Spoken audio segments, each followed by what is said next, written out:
and we're gonna hold ourselves up. From here, we can work with our students and have some fun with them. You can give them a cadence or just have them do them as many times as they can in like 30 seconds. But what we do, we start low.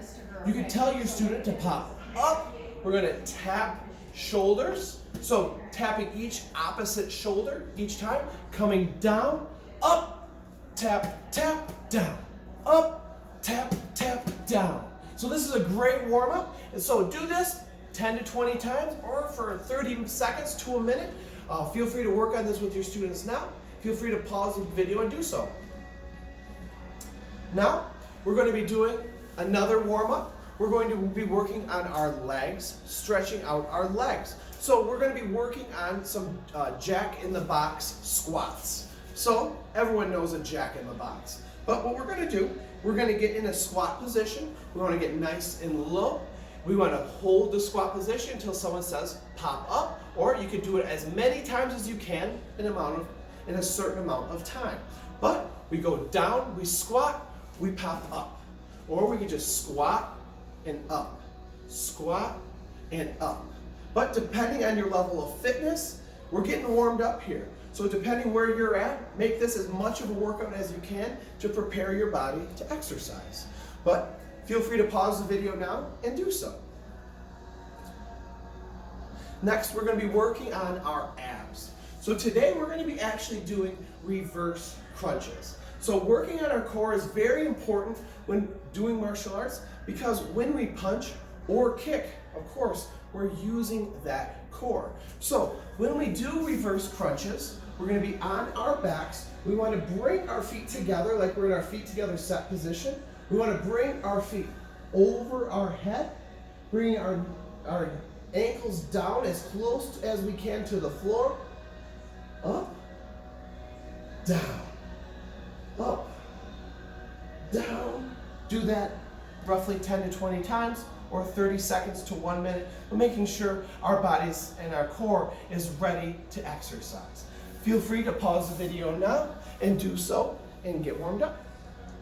Next, working on more of our core, we're going to pretend we're like Spider-Man.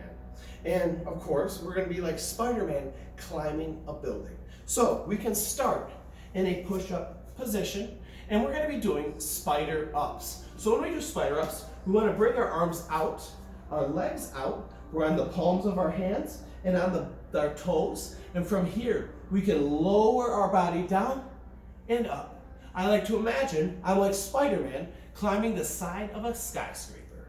Of course, doing this 10 to 20 times, 30 seconds to 1 minute, getting our bodies ready to exercise. Feel free to pause and do so now. Very good. Next, of course, like I had mentioned before, we're going to be working on our punches. And keeping in mind, we're working with 3 to 4-year-olds. So understanding, keeping our hands close to our cheeks is going to be our primary focus with these students.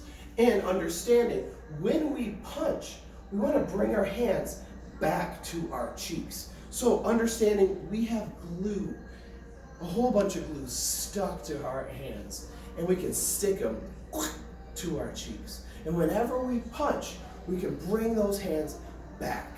So keeping our guard up is very important, bringing our elbows down into the inside and throwing straight good punches. And even if we have a mirror to work on, we can punch at our nose in the mirror.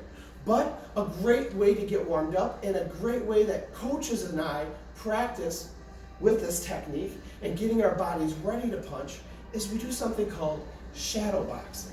So understanding we have a space that we can exercise in. We don't want to punch anyone at home, so no punching mom or dad or brother or sister or the pets. We want to make sure we have a safe space we can exercise in, but we can get into our guard stance. We can throw punches, we can move around, but understanding we want to keep our elbows down, hands by our cheeks. Now, we can take this exercise to the next level. So now, we can work on this exercise with a parent or even a sibling, but we got to have a partner. Now, if somebody wants to hold a pillow, or if we have pads that we can exercise on, that's great. But if we don't, we have our hands. So when we work with our students on their punching, understanding this, we have our lead side and our rear side. Our hands are by our cheeks, and we're going to punch our partner's palms. So the kids are going to throw punches, and when they punch, they're going to be punching the same hand. So understanding this, if they punch with their right hand, they're going to be punching to your right hand.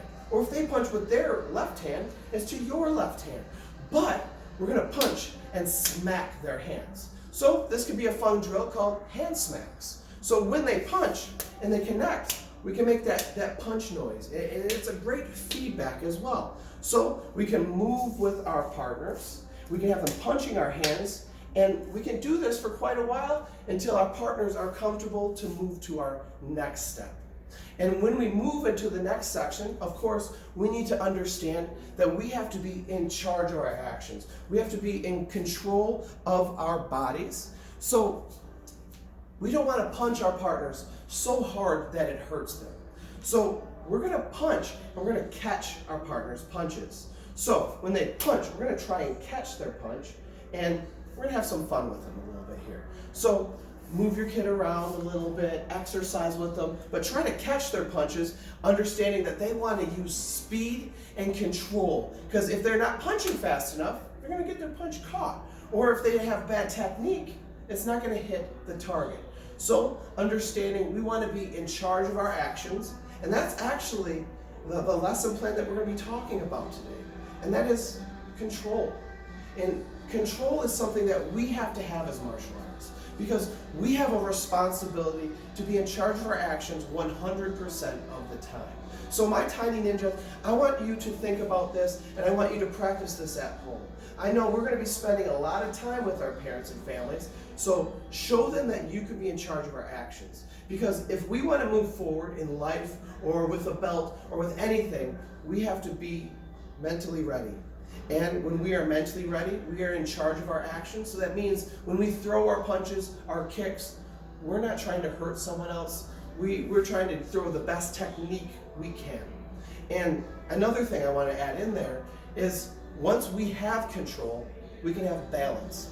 And balance is actually one of our black belt principles that we need to have.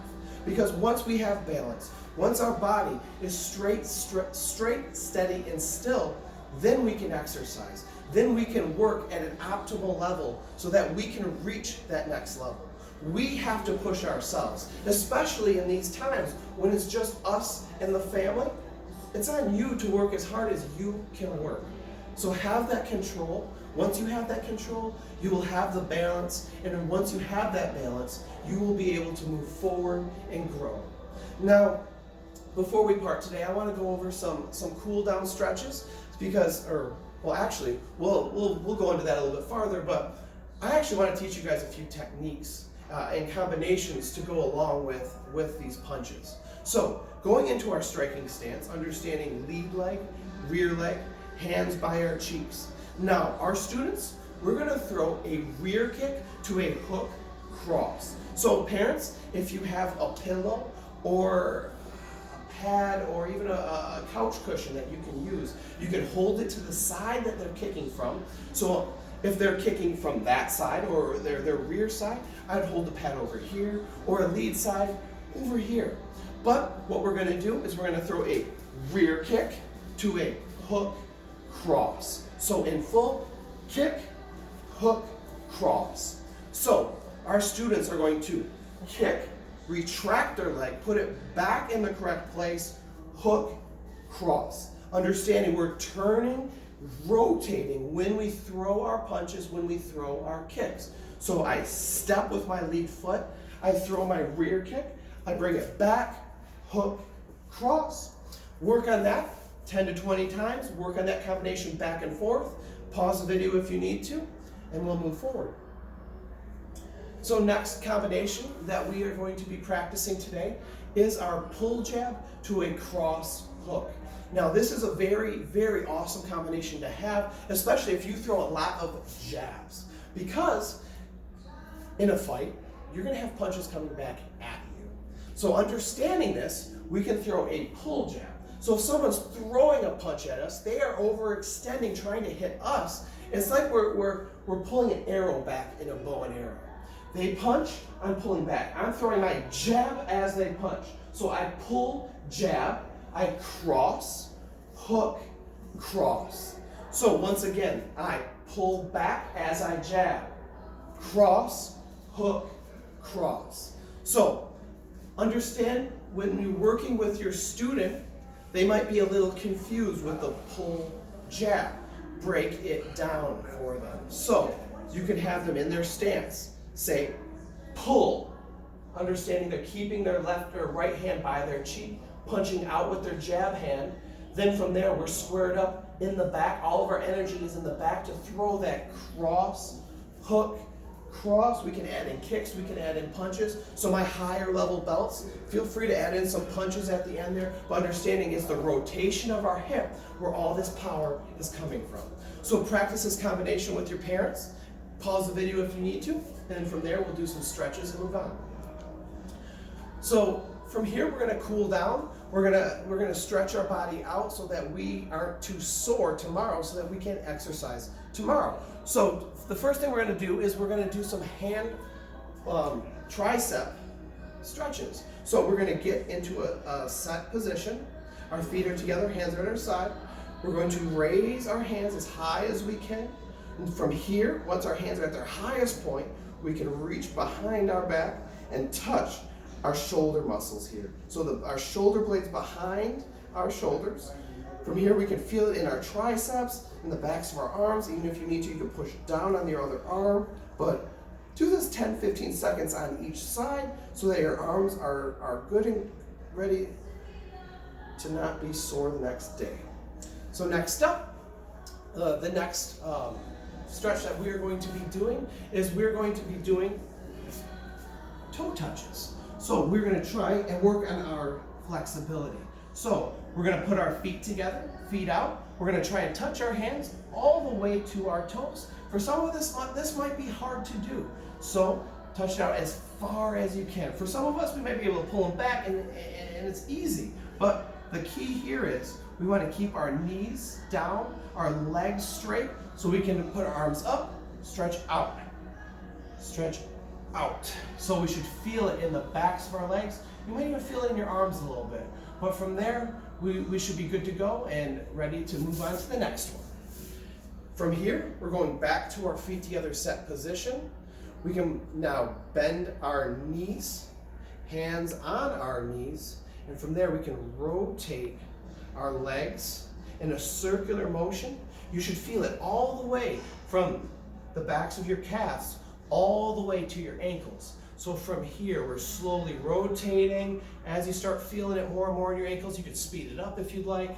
But from here, we can stretch out our legs. So if you noticed, we stretched out our entire leg, our lower leg, our arms, and now we're gonna stretch our hips and the trunk of our body.